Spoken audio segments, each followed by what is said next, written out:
এবং যার কারণে আমাদের রিজিকের টাকা পয়সার সমস্যা দূর হবে।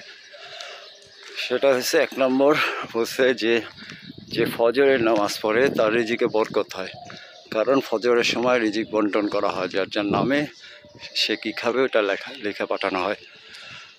2 নম্বর হচ্ছে সবচেয়ে বড়, যে ফজরের নামাজ পড়লো সে যেন আল্লাহ তাআলার দুর্গে প্রবেশ করলো, অর্থাৎ নিরাপদ থাকবে সে সারাদিন।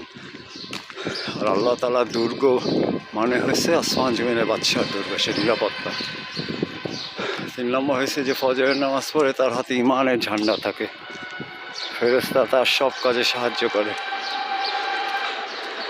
আর যে ফজরের নামাজ পড়ে না তার হাতে শয়তানের ঝান্ডা থাকে।